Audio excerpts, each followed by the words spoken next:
But then what? Now the questions. Who is your Lord? And you said, well, I already know it's Allah. That might be true if you really worshipped Allah alone without partners. But if there was anything in what you were saying it's not true, then you won't be able to say it. If the person was saying it but not really doing it, it won't benefit them. Only Ikhlas. Surah Ikhlas. You know Surah Ikhlas? Read it. This is the belief of the real Muslim. He knows Allah has no partners. He knows Allah doesn't have a son or a daughter. And he knows there's nothing like Allah. This is the Iman in Allah. And then, what will happen? You'll say, Allah is my Lord. The next question. What was your deen? Not religion. Deen. Deen means what you did with your life. Did you get up in the morning early and pray your Fajr on time, mashallah? And you stopped your work for Dhuhr, mashallah. Asr came and you stopped, mashallah. Maghrib and Isha on time in the masjid, mashallah. This was your deen. You fasted properly in the month of Ramadan and you paid the zakat. Alhamdulillah. And Hajj, mashallah. And you were good to the orphans, the yatim and the miskeen, the impoverished and the poor. You helped them. You took time from your busy schedule of piling up money to take some time to help the poor, to help the orphans. And you stayed away from people who are gossiping and backbiting and making ghibah. You stayed away. You said, I don't want any of that. I don't want to talk about people. You obeyed Allah and His Messenger and those in authority over you. Now I saw some brothers said, huh? That's in the Quran, brother. Allah put people in authority over us. We have no choice but to obey Allah, His Messenger, and those in authority. Alhamdulillah, we find here in Malaysia very good brothers that understand this deen. But in other places in the world, they didn't understand it. And when they began to rebel against their Muslim leaders, Allah took them away and gave them worse.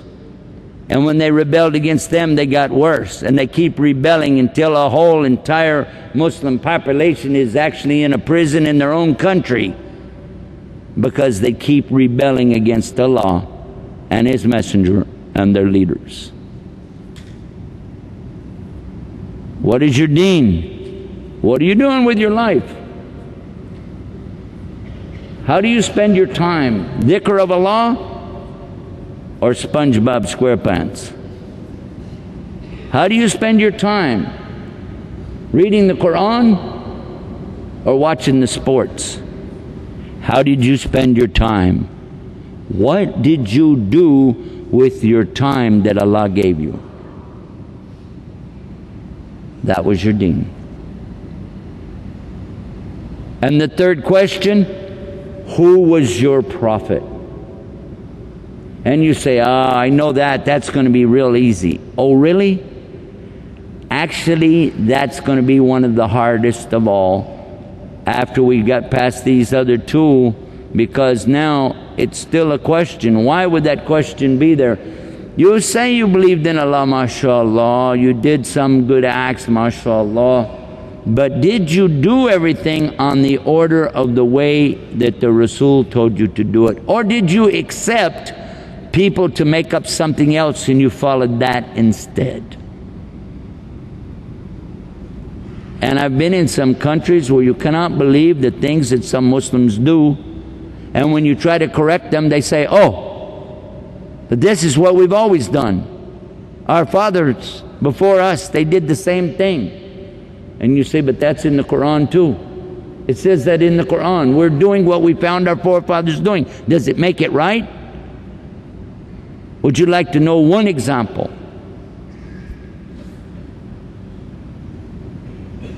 The Jews, the children of Israel, before us, they worshipped Allah. Many of them were very good, wonderful people. We wish to be like those people. But they began to admire some of the people, other people who had treasures and wealth, and some of them followed those people and began to accept their gods. One of the things they found was people who would cut the trees and take the trees into their houses for good luck. They had a tree god called Woden.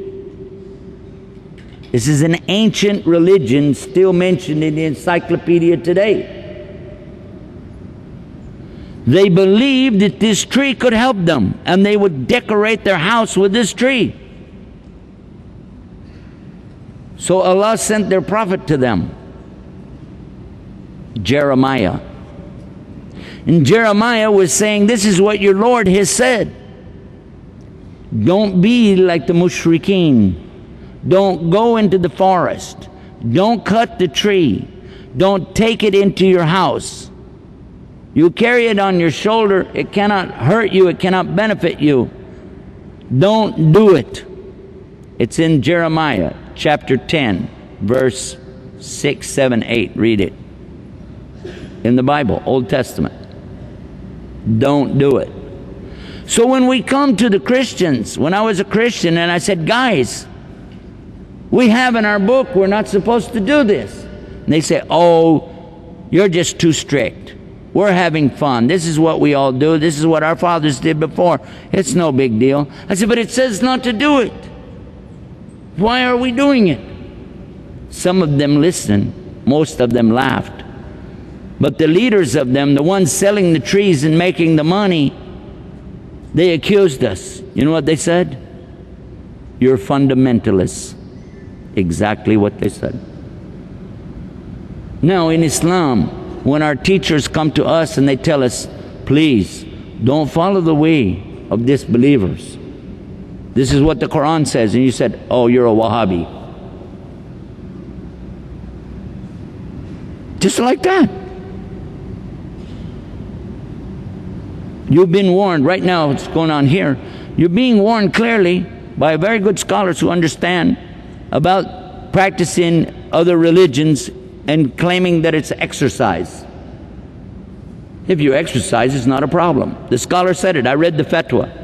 I read the fatwa and I read what he said after the fatwa to make sure you understood.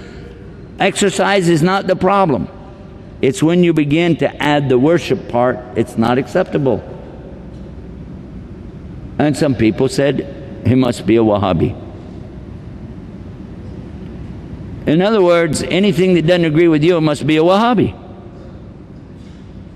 And you don't even know what it means. So if you really want to be one who can answer this question, who is your prophet? You have to understand, to follow Muhammad, obey Muhammad, only then is he your prophet. And just saying sallallahu alaihi wasallam, which is very good, but just saying it with no meaning won't help you. And wearing a kufi is very good, but there are a lot of people that wear hats all the time and it doesn't save them either. We have to know who is Muhammad and what he expects from us. And then we have to try our best to follow it. This is all included in saying that Muhammad is our prophet.